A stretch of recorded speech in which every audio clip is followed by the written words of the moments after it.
What is going on, everybody? Welcome back to the NASCAR Nick channel. I think it's been like a week or a week and a half since I made a video, so I'm trying to do it. You see, I'm trying to get better. I'm getting there. But this video, I just wanted to talk about the Pocono race and just like what is going on in NASCAR right now. Kind of the dominance. There was an article, I think, on NASCAR.com this week that said basically, Kyle Busch, Kevin Harvick, and Truex have essentially just demolished the field this year, and it kind of went into some statistics. I couldn't find it again. I found another article that's kind of similar, so I'll share some of that with you. But yeah, this year's just been really predictable and kind of boring in a way, so I'll get into that in a minute. First, I want to talk about Pocono. I want to start off by saying I didn't see Pocono myself. I didn't see it live.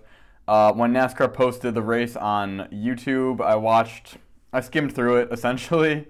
I watched a little bit of it. What I heard from other reviews on YouTube, from Eric and from Real Radman, is that basically it was a really boring race, especially the first, two stages, and then the last stage. There were kind of some surprising things on restarts.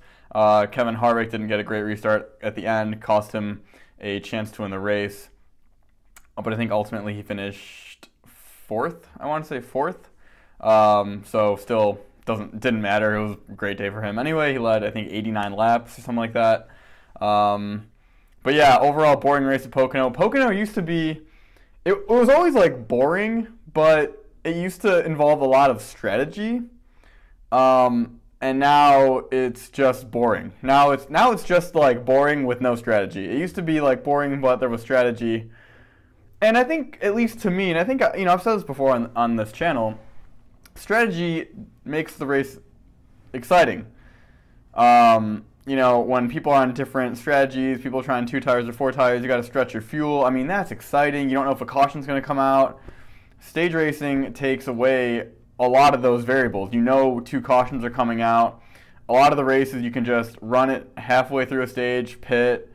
I mean, I don't want to make this about stage racing. I'm just not a fan. It just takes away a lot of strategy, a lot of classic NASCAR. I know people say classic NASCAR, hasn't been around since 2003, since Winston left and the chase was implemented. But honestly, I mean, I was watching a 2008 race, earlier today, actually, just kind of again, skimming through that race. And I was like, wow, even though the chase was there, I think it was 10 drivers in 2008 still. Might have been 12, I'm not sure. I think it was still 10. But there weren't any gimmicks, or very little gimmicks at least. I won't say any because I don't want to use that, but there were a lot less gimmicks. I mean, it was top 10 in points, a 10-race chase, there wasn't, the point system didn't change. I mean, it was just simpler. I think the cars raced pretty well, and again, there was strategy. You could see cars coming and going during a race, long run and short run. That was a thing. Now it's pretty much all short runs. You race 40 laps, pit, middle of the stage. You race another 40 laps, the stage ends, you come back in, pit, do that 2 more times, and then the last stage of the race, again, that's the longer one, but even still, there's still not that much strategy. I don't know. Maybe I'm, being like this because Jimmy Johnson hasn't been doing that great, and so I'm kind of do I even care, And I think I do. I do care. I love NASCAR. I really do love NASCAR. I love the sport. I don't have to tell you guys that. If you watch my videos, and this is obviously a channel dedicated to NASCAR. But I don't know, just lately I've just been kind of out of it. Not really too excited about it. And another reason why that is what I want to talk about right now, and that's just, and again, a lot of other NASCAR YouTubers have touched on this, and that's the parity in NASCAR right now is just non-existent. Not that, I know Kevin Harvick won his 3 races in a row. He's won 5 races so far. That, a lot of people have a problem with that. That I don't care about. I'm actually happy Kevin Harvick is doing well. because that means that Kyle Busch and Martin Truex Jr. aren't winning. And those are the two guys that have won pretty much everything the last at least 2-3 years. Kyle Busch obviously has, I think he has 4 wins to Harvick's 5. And, you know, it's just, I mean, it's ridiculous. But I'm glad Harvick is finally giving Kyle Busch and Truex a run. And also that he's not, you know, he's in a Ford and not just a Toyota. So it seems like Toyota's aero advantage, at least over Ford, is maybe non-existent anymore, you could say. But it's either Kyle Busch, Kevin Harvick, or Martin Truex Jr. running all 3 of them in the top 5 or finishing 1, 2, 3. I think they finished 1, 2, 3 at Pocono. Or no, Kyle Larson finished second. They finished 1, 3, and 4, or whatever. There's just a really high, you know, lack of parity. I mean, I don't know. It's just boring. I mean, even when, and like, again, I'm a Jimmy Johnson fan, but even if you go back, let's go back to that 2008 season, you know, you could go to a certain track and be like, okay, Jimmy's going to do really well here. Then you would go to an intermediate track and be like, oh man, Carl's going to kill him. You know, then you could go to, I don't know, Martinsville, and I mean, it'd be Jimmy or Jeff, right? You could go to Sonoma, and it would be Tony Stewart. Like, you would go to different tracks and be like, okay, this guy, like, Jeff Burton was, like, really good at Texas. I mean, certain drivers had certain things for tracks, and they could use their talents, and their cars were good enough that they could, like, you know, be better at that track than at other tracks. Where now it's just like, if you have a good car, they're just the fastest person everywhere. Like, Harvick goes to Talladega, he's good. He goes to Dover, he's good. He goes to Martinsville, he's good. Pocono, he's good.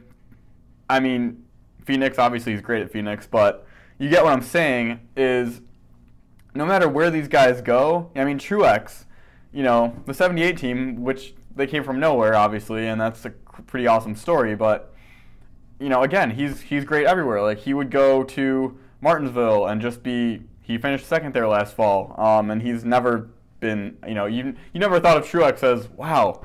I mean, before Truex won his championship, the only thing you thought of Truex at Martinsville was him crashing when his throttle stuck in like 2011 or 2010 or whatever that was.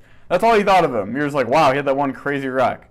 And I don't know, it's just, there was more parity. I feel like there was more parity like 10 years ago with the car tomorrow. And, you know, that's right when I kind of started watching NASCAR. I watched it. I watched the whole season in 2008. I went to the 500 in 07. So, but I just felt like there was a lot more variety. It was Roush, you had Hendrick, Gibbs, I don't know. You had Richard Childress they were still pretty good. And there were probably 1 or 2 teams that I'm forgetting that could contend for wins. Today, it's just Gibbs and, you know, Stewart-Haas. And Furniture Row is Gibbs, so it's, yeah, that's why I didn't say Furniture Row. But it's pretty much just Gibbs and Stewart-Haas. And, I mean, it's just ridiculous. Like, so I'll read a little bit of this article. So Truex, Kyle Busch, and Kevin Harvick have won 11 of the 14 races. Bowyer won at Martinsville. You had Austin Dillon win at Daytona. And you had Logano win at Talladega. So if you take out the plate tracks, it was like, the other article was a little better, but it was like 90% of the non-restricted races were won by these 3 guys. I mean, it's just ridiculous. It says in 1996, the wins were spread out a little bit more evenly. Jeff Gordon had 5 wins in the first 15 races. Rusty Wallace had 3. Dale Earnhardt, Jarrett, and Sterling Marlin each had 2. Terry Labonte only had 1. But that's, again, like it says, it was a lot more spread out. Like, that's, Jeff Gordon was probably, you know, he was probably the best, but Rusty Wallace was pretty close.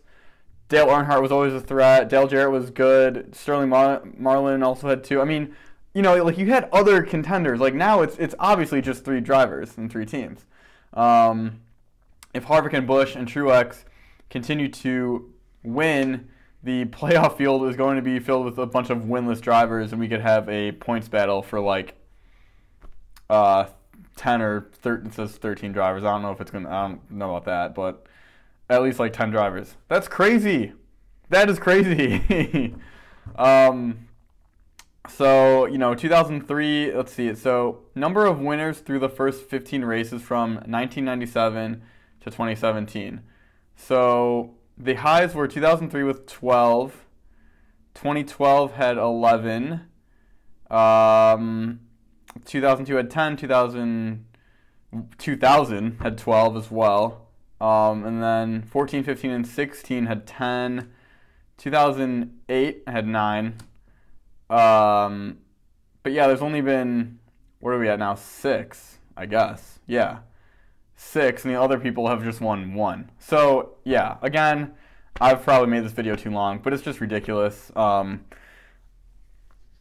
don't really know what to say about that. Anyway, that's really all I had to say. I don't know. I just wanted to get something out to you guys. I wanted to give you my opinion on Pocono, which again was whatever. And I'm looking forward to Michigan. I don't think I'll be able to watch it, but I'll try to get a recap again out for you guys, hopefully a little earlier than like Thursday night, Friday morning.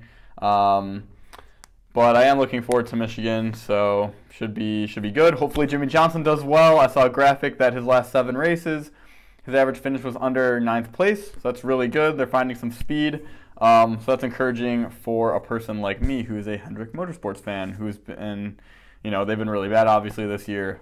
Actually, they've been just atrocious, to be completely honest. It doesn't even look, they're like BK Racing out there. It's just sad. So hopefully they can keep their momentum going, especially with that 48 team. And yeah, that's it, guys. I hope you enjoyed the video. If you liked the video, please hit the like button, and if you loved it, which I hope you did, consider subscribing, and I will see you in the next one.